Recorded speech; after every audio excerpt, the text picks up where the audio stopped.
Bonjour à tous et à toutes. Poursuivons notre méditation pendant ces 3 jours de ce triduum pour nous préparer à cette solennité de la Sainte Trinité. Et particulièrement, nous allons méditer sur la grâce de cette fête de dimanche.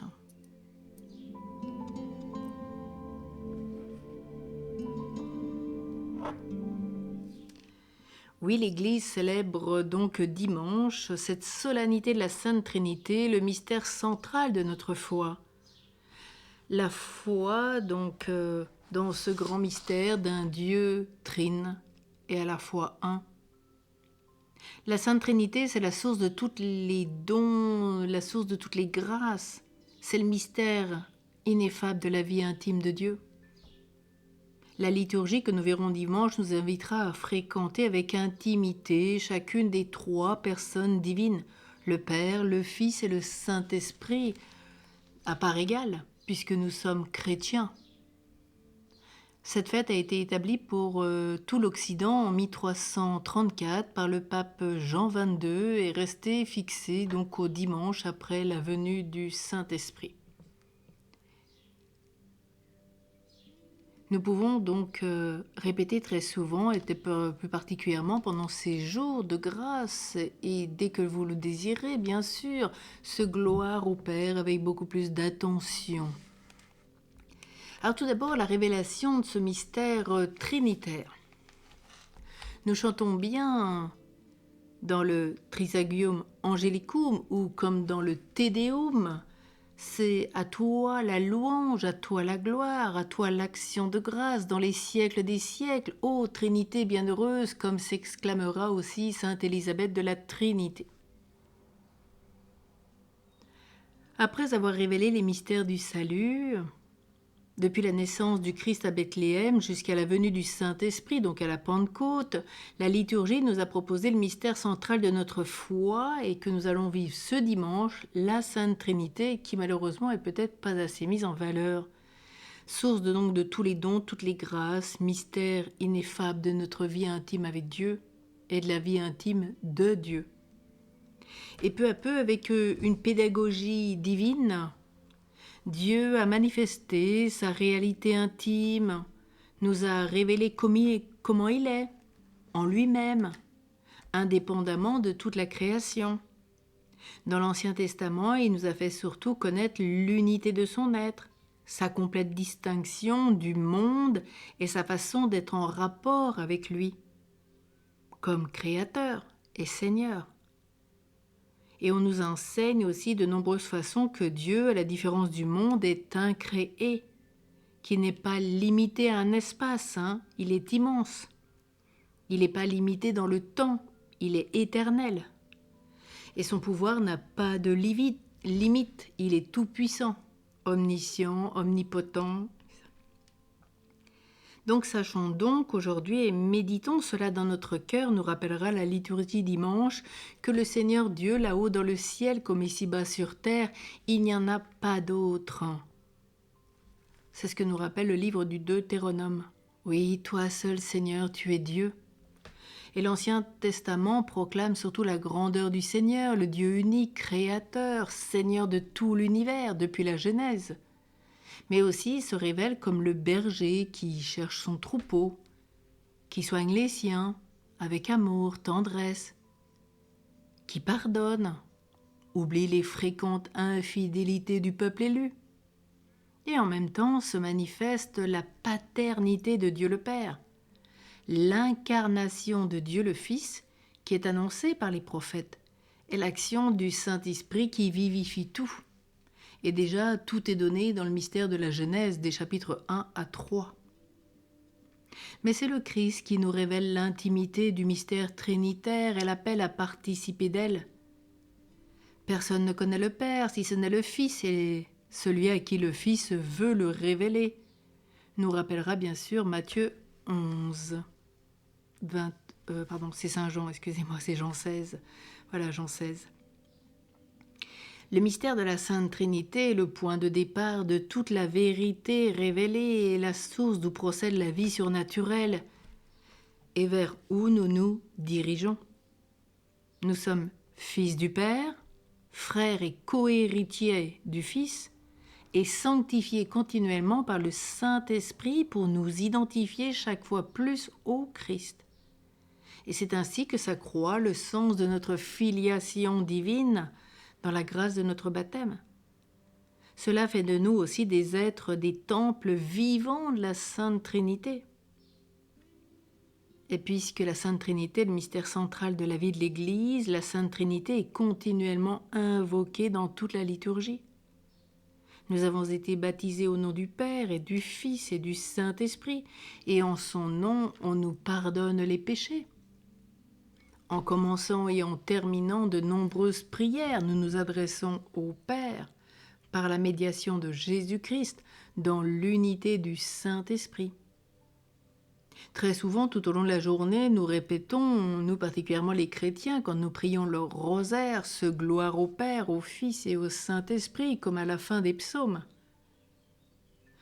Oui, Dieu est mon Père, comme nous le rappelait Mère Eugénia Ravasio, elle qui a eu ces révélations du Père éternel. Et pour ceux qui veulent en savoir plus sur tout ce que le Père éternel lui a révélé, c'est une révélation particulière et exceptionnelle. Je vous invite à méditer dans la playlist, donc Mère Eugénia Elisabetta Ravasio, Dieu est mon Père, avec toute cette belle prière tous les jours. Dieu est mon Père, tu es mon Père, et je peux vivre de toi pour que la Sainte Trinité soit connue, aimée et honorée de tous les hommes. Je vous laisserai méditer dans la playlist pour ceux qui veulent approfondir. Et donc, si on médite que Dieu est mon Père, eh bien, on ne va pas sortir d'une considération aussi consolante comme on n'en aura jamais eu. On voudra y rester par tous les moyens. On fera tout pour ne pas sortir de cette grâce, si on la vit. Que Jésus est mon ami très cher. Encore une découverte de taille, comme Claude la Colombière qui recevra de Jésus, qui lui dit « Tu es mon ami ». Mais moi aussi, il m'aime à la folie comme chacun d'entre nous, cette folie divine de son cœur. Comme on le voit au cœur de ce mois de juin, consacré au cœur sacré de Jésus, et que dans toutes les méditations que nous pouvons vivre tous les jours, non seulement avec l'encyclique Dilexit Nos du pape François, mais aussi dans les méditations qui vous sont proposées, que vous pouvez choisir ce qui vous intéresse. L'Esprit Saint est bien aussi mon consolateur, il guide mes pas tout au long de mon chemin. Est-ce qu'on y pense bien? Qu'on est à Dieu, et que Dieu, il est à nous? C'est une vraie grâce, puisqu'on vit dans le mystère de l'incarnation. On vit unis au Christ. Et que nous sommes bien les fils et filles du Père. On est bien les frères et sœurs de Jésus. Nous sommes bien ces temples de l'Esprit Saint. Donc Dieu est en moi. Et il est tout autour de moi. Et nous sommes à Dieu et il est à nous. Il est important pour nous, baptisés, de vivre et de fréquenter chacune des personnes de la Sainte Trinité. La vie divine à laquelle nous avons été appelés à participer est très féconde. Éternellement, le Père engendre le Fils, et le Saint-Esprit procède du Père et du Fils, confère le credo. La génération du Fils et l'aspiration du Saint-Esprit ne sont pas quelque chose qui s'est produit à un moment déterminé, donnant comme un fruit stable les trois personnes divines. Ces processions, comme disent les théologiens, sont éternelles. Et dans le cas des générations humaines, un père, lui, engendre un fils. Mais ce père et ce fils durent après l'acte même d'engendrer, même si l'un des deux meurt. L'homme qui est père, non seulement il est père, mais avant et après avoir engendré, il est homme. Et en revanche, l'essence de Dieu le Père se trouve dans le fait que tout son être consiste à donner la vie au Fils. C'est ce qui le détermine comme personne divine, différente des autres. Dans la vie naturelle, le Fils qui est engendré a une autre réalité. Mais l'essence du Fils unique de Dieu est précisément d'être Fils. Et c'est à travers lui, en nous faisant semblables à lui, par une impulsion constante du Saint-Esprit, que nous atteignons et que nous croissons dans le sens de notre filiation divine. il nous est bien rappelé dans l'Épître aux Romains, chapitre 8, les versets 14 et 17, je cite, « Tous ceux qui se laissent conduire par l'Esprit de Dieu, ceux-là sont fils de Dieu. L'esprit que vous avez reçu ne fait pas de vous des esclaves, des gens qui ont encore peur. C'est un esprit qui fait de vous des fils poussés par cet esprit. Et nous crions vers le Père en l'appelant « Abba, Papa ». C'est donc l'Esprit Saint lui-même qui affirme à notre esprit que nous sommes enfants de Dieu. Puisque nous sommes ses enfants, nous sommes donc aussi ses héritiers, et donc héritiers de Dieu, héritiers avec le Christ. La paternité et la filiation humaine sont quelque chose qui arrive aux personnes, mais elles n'expriment pas tout leur être. En Dieu, la paternité, la filiation et l'aspiration constituent tout l'être du Père, du Fils et du Saint-Esprit. C'est ce que nous rappelle un Chartreux dans son livre sur la Trinité et la vie intérieure. À partir du moment où l'homme est appelé à participer de la vie divine elle-même par la grâce reçue dans le baptême, il est destiné à participer chaque fois plus à cette vie. C'est un chemin sur lequel il faut marcher sans cesse. Nous recevons du Saint-Esprit de constantes impulsions, motions, lumière, inspiration, pour aller plus vite sur ce chemin qui conduit à Dieu le Père, pour être chaque fois plus, quelque part, sur une orbite plus proche du Seigneur. Et notre cœur a besoin alors de distinguer, d'adorer chacune des personnes divines.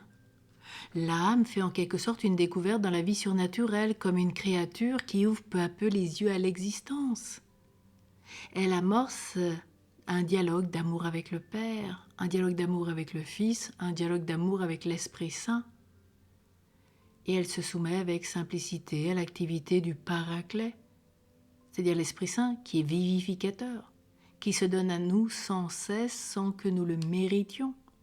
Ce sont les dons, les charismes, tous les talents, les vertus naturelles, les vertus surnaturelles. Dans le psaume 41, verset 2, nous disons bien « Nous avons couru comme le cerf qui languit après l'eau vive. » Assoiffé, sec, la bouche en feu.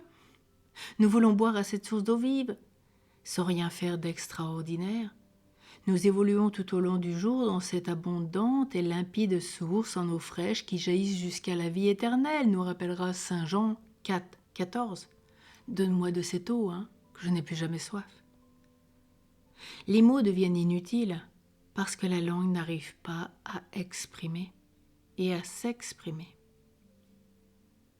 Alors le raisonnement se tait, on ne discourt plus, on se regarde. Comme dit les curés d'Ars, je l'avise, il m'avise. Et l'âme se met à chanter un chant nouveau parce qu'il se sent et se sait ainsi sous le regard d'un Dieu aimant à tout instant.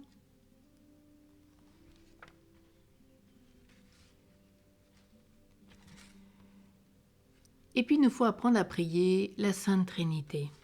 C'est vital pour notre vie spirituelle. La Sainte Trinité habite dans notre âme comme dans un temple. Et saint Paul nous fait savoir que l'amour de Dieu a été répandu dans nos cœurs par l'Esprit Saint qui nous a été donné. Il nous rappelle cela dans son épître aux Romains 5, 5. Et là, dans l'intimité de l'âme, nous devons nous habituer à fréquenter Dieu le Père, Dieu le Fils et Dieu le Saint-Esprit. Nous pouvons lui dire aussi, comme Catherine de Sienne dans son dialogue, « Toi, éternelle Trinité, tu es une mère sans fond, dans laquelle plus je pénètre, plus je découvre, et plus je découvre, plus je te cherche. » Et c'est bien ce que nous pouvons lui dire, comme elle, dans le fond de notre cœur. Ou alors comme une Élisabeth de la Sainte Trinité qui dit « Ô mon Dieu, Trinité que j'adore, mon tout, ma béatitude, solitude infinie où je me plais. » Vous savez, cette belle prière « Ô mon Dieu, Trinité que j'adore » que je vous proposerai, complète, où Élisabeth nous dit bien qu'il faut que Dieu nous aide à nous établir entièrement en la Sainte Trinité, immobile, paisible, que rien trouble notre paix, qu'on soit pacifié, qu'on va contempler le Christ aimé, on va contempler le Verbe éternel, la parole de Dieu, le feu consumant qui va faire de nous comme une incarnation du Verbe, le Père qui se penche vers nous, et c'est à la fois les trois, comme elle dit, ma béatitude, solitude infinie. Je vous la proposerai à part, de façon à ce que vous puissiez prier davantage la prière d'Élisabeth de la Sainte Trinité, qui est une pure merveille, où tout est contenu dedans. Avec la prière d'Élisabeth, on peut méditer pendant des heures, des jours. Oui, alors on peut dire, ô mon Dieu, Trinité Sainte, obtenez-nous,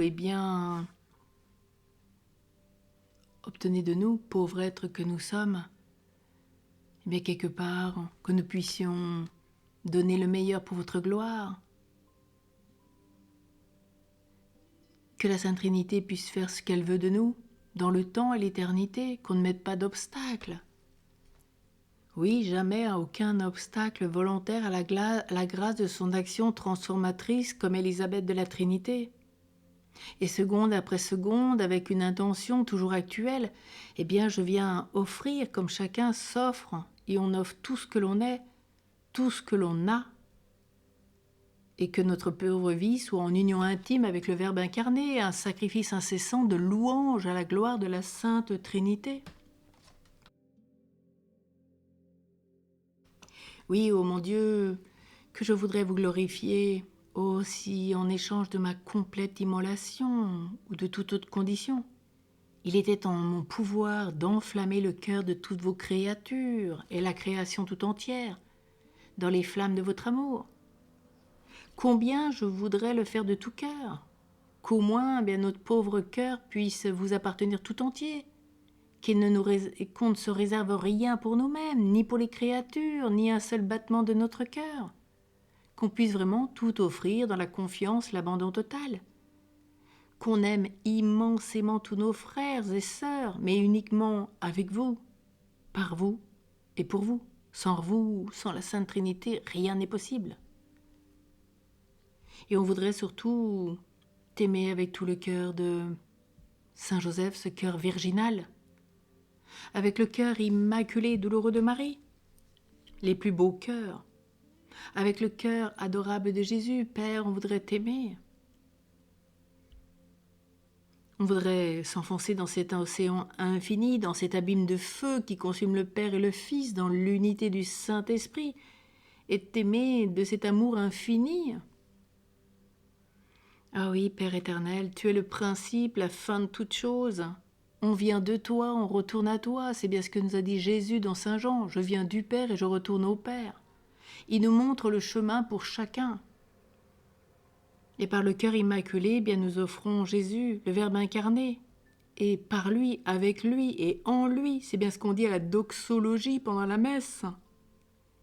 Nous voulons répéter sans cesse ce cri arraché peut-être du plus profond de notre âme. Père, glorifie-nous continuellement dans ton Fils, pour que ton Fils te glorifie dans l'unité du Saint-Esprit pour les siècles des siècles. C'est la grande prière sacerdotale Jean 17.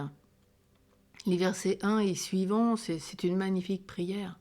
C'est la prière que nous entendons Jean 17 le jeudi saint. Ô Jésus qui a dit dans Saint Matthieu, « Personne ne connaît le Fils si ce n'est le Père, et personne ne connaît le Père si ce n'est le Fils, et celui à qui le Fils veut le lui révéler. » Alors montre-nous le Père, et cela nous suffit, nous rappelle Saint Jean, chapitre 14, verset 8. Ô vous, ô Esprit d'amour, enseignez-nous toutes choses. C'est bien ce qui nous a rappelé en Jean 14, 26. Et avec Marie et Saint Joseph, formez Jésus en nous, jusqu'à ce que nous soyons consumés dans l'unité, cette unité, Jean 17, jusqu'à dans le sein du Père, Jean 1, 18. Oh oui, Amen, Alléluia. Oh oui, mes trois, ma béatitude, solitude infinie, immensité où je me perds, je me livre à vous comme une proie. Ensevelissez-vous en moi pour que je m'ensevelisse en vous, en attendant d'aller contempler en votre lumière l'abîme de vos grandeurs. Amen, Alléluia.